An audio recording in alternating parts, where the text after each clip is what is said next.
मैं तुम्हारे साथ में हूँ जनक, ठीक है? डरने की कोई जरूरत नहीं है।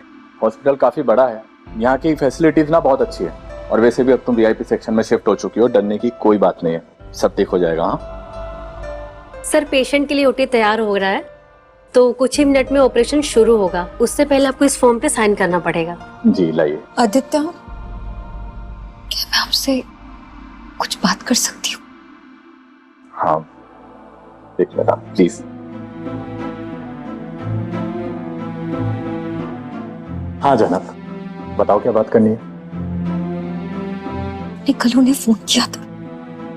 ऑफ कोर्स जनक, मतलब तुम्हें ऐसा लगता है कि तुम बोलोगी और मैं उसे फोन नहीं करूंगा? नहीं, मेरा वो कहने का मतलब नहीं था। मैं बस एक बार आपसे पूछना चाहती थी, तो ठीक है? ठीक है, ठीक है मतलब? और अब झनक का चेहरा कुछ उदास तो दिखता है। क्या वो उम्मीद लगाए बैठी है कि अनी आएगा? और आदित्य को भी बुरा तो लगता है। ये नहीं जानना चाहोगी कि हमारी क्या बात हुई? नहीं नहीं, मैं जानकर क्या करूंगी, बस उन तक खबर पहुंचानी थी, और कुछ नहीं चाहिए मुझे। ठीक है, फिर भी मैं तुम्हें इतना तो बता ही देता हूँ कि उसने कुछ क्लियर नहीं बताया कि वो आने वाला है या नहीं, लेकिन फिर भी शायद मुझे ऐसा लगता है कि वो आ जाएगा।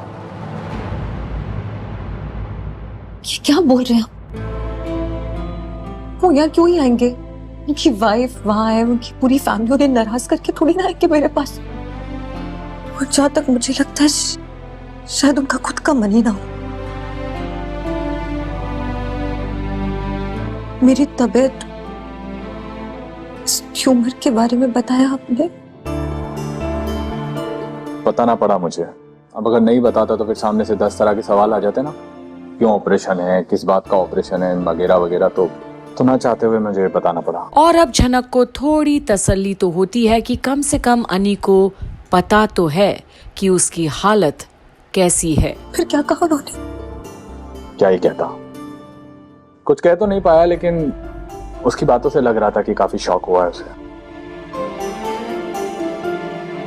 काफी अपसेट भी लग रहा था। उसकी बातों से समझ आ रहा था कि काफी दुखी है वो। फिर भी अगर उसे आना होता तो शायद अब तक आ जाता और ये बॉन्ड वही साइन कर रहा होता। और अब झनक थोड़ा असहज है। उसे समझ आ रहा है कि आदित्य क्या कहना चाहता है। नहीं, उसकी जरूरत नहीं है। जरूरत तो है जनक, शायद तुम भी यही चाहती हो ना, इसीलिए उसे कॉल करने के लिए कहा था। नहीं सर, आप गलत समझ रहे हैं। मैंने इसलिए कॉल नहीं करी ताकि वो यहाँ आ सके। नहीं, ये वजह नहीं है। मेरा इतना बड़ा ऑपरेशन होने जा रहा है और इस दुनिया में कोई है जिसे इन्फॉर्म करना चाहिए तो वो मेरे लिए सर्ची है, बस इसीलिए। लेकिन कितनी बड़ी बेवकूफ हूं ना मैं, अपने दिलो दिमाग में इतना ऊंचा, इतना बड़ा दर्जा दे दिया मैंने उन्हें।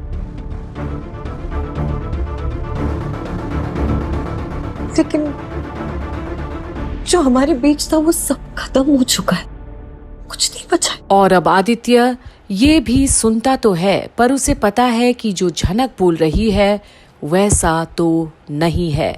ये जो झनक और अनिरुद्ध जो एक दूसरे के लिए महसूस करते हैं, ये कभी खत्म होने ही नहीं वाला है। जो हमारे बीच एक नाता था, जो रिश्ता था, वो भी टूट चुका है। अब सब कुछ नंबर की छल्ली हूं मैं। पता नहीं क्यों मैंने सोच के बैठ गई कि जो नाता एक बार जुड़ जाता है वो कभी नहीं टूटता। पर शायद यही सोच और परवाह जो झनक करती है अनी के प्रति सच भी है।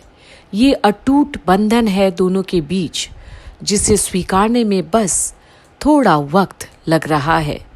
अब आगे क्या होता है देखते रहिए यहीं कंप्लीट बॉलीवुड पर, जहां हम आपके लिए लेकर आ रहे हैं झनक की सारी अपडेट्स।